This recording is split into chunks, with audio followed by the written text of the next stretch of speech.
What's going on, guys? Big Mike D717 Outlaw here today. So we have a quick video talking about one little mod for your motorcycle. Now, this mod can be cheap, can be expensive. In this case, we're going to be looking at a performance intake or performance filter versus a legitimate race filter and show you what the difference is and kind of discuss a little bit of maintenance.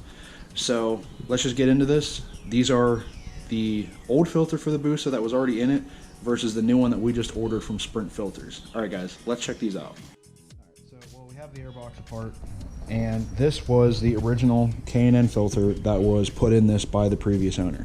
Now, K&N's always been known, everybody loves their filters, they get them. The thing is, on motorcycles, a lot of guys don't realize these are not necessarily the best filters, mostly because they're a cotton filter and they're oil based.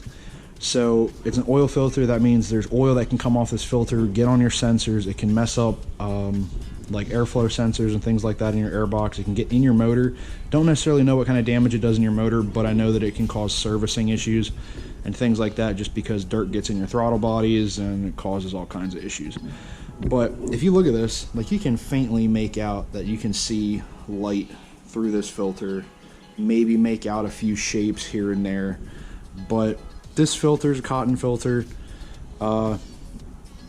It flows a little bit better than an OEM filter, but being the oil based, it's not a dry filter. It can cause problems. So looking at that, we went with a Sprint P08 F185 filter, which is a MotoGP filter. It's also the supplier filter for Ducati. Now, Ducati, usually they know what's up. They'll put the money into it.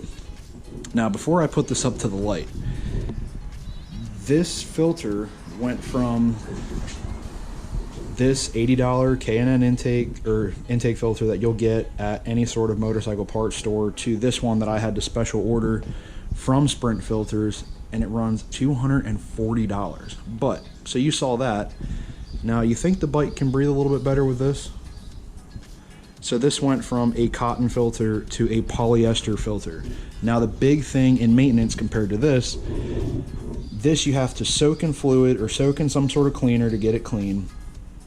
You have to let it dry, re-soak it in oil, and put it back in. This filters just the same, lets enough air through, lets more than enough air through. I think it's like 18,000 cubic inches of air through this little thing. It's something really crazy.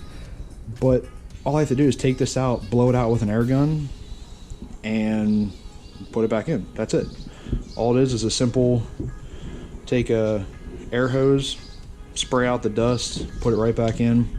But yeah, very, I will admit, very expensive filter, but I mean, you seriously think that the bike was breathing with the K&N filter versus this? I don't think so. So anyway, that's one simple mod for your bike. Get a good air filter and your bike will breathe a hell of a lot better than with that K&N filter. So I hope you guys liked the little bit of content. I know this is a lot shorter video than I thought, but air filters, I was surprised at the difference once I started looking at them, because I have an OEM filter in the trailer somewhere, but the bike came with a K&N on it.